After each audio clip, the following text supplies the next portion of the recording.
ফের যৌন নির্যাতনের শিকার দুই নাবালিকা। নির্যাতিতার পরিবারের অভিযোগ, দুই নাবালিকা রবিবার বিকেলে ছাগলের জন্য মাঠে ঘাস কুড়োতে যায়। এমতাবস্থায় পেছন থেকে মাইনুল শেখ নামে এক ব্যক্তি তাদের হাত পা বেঁধে যৌন হেনস্থা করেন। মুর্শিদাবাদের ভগবানগোলা থানা এলাকার ঘটনায় চাঞ্চল্য এলাকা জুড়ে। নির্যাতিতা দুই নাবালিকা বাড়ি ফিরে সমস্ত বিষয় পরিবারের কাছে জানালে মাইনুল শেখ নামে এক ব্যক্তির বিরুদ্ধে ভগবানগোলা থানায় লিখিত অভিযোগ দায়ের করা হয়। অভিযোগের ভিত্তিতে অভিযুক্তকে গ্রেফতার করে ভগবানগোলা থানার পুলিশ। মেয়ের মাঠে গেছিল ঘাসকে দিয়ে মেয়েকে ধরেন পিছা টানে ধরেছিল, ধরে আর মুখটুককে বেঁধে দিয়েছে, দিয়ে ধরেন যে ওর সাথে নোংরামো করেছে। করে মেয়েরা কাঁদতে কাঁদতে এসে আমাকে বললো যে কিমা দুজনের সাথে, আর ওর সাথে লাঠি ছিল ওর হাতে আর দা ছিল। মাইলুল কোথায় বাড়ি? বাড়ি আমাদের গ্রামের বাড়ির পাশে।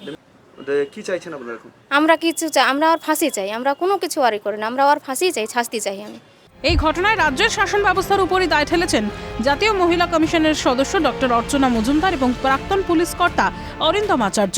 6 মাসের শিশু থেকে শুরু করে একেবারে সে বৃদ্ধা 70 বছর পর্যন্ত পশ্চিমবঙ্গে অহরহ প্রতিদিন প্রতিনিয়ত এত ঘটনা ঘটছে এবং সত্যিকারের সমস্ত ঘটনা তো নথিবদ্ধ হচ্ছে না, সমস্ত ঘটনা তো বিচার পাচ্ছে না, নীরবে চলে যাচ্ছে। যেগুলো আসছে সামনে সেগুলো ভয়ঙ্কর এবং সরকার প্রশাসন তার বিরুদ্ধে কি অ্যাকশন করছে?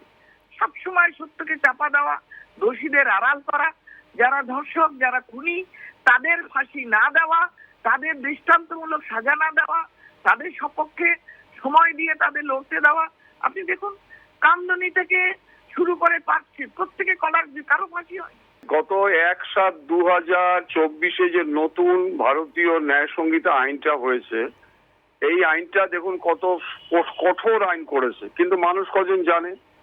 যে মাটি দুর্গা, লক্ষ্মী, সরস্বতী যাদের পুজো করলে শুধু তাকিয়েই থাকে, তাদের নিয়ে উল্লাস হচ্ছে খুব ভালো, কিন্তু যে রক্তে মাংসে গড়া দুর্গা, সরস্বতী, লক্ষ্মী তাদের কিভাবে আজকে লাঞ্ছিত, তাদের কিভাবে আজকে ধর্ষিত হতে হচ্ছে।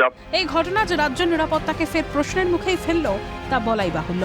মইনুল ইসলামের রিপোর্ট, ক্যালকাটা নিউজ।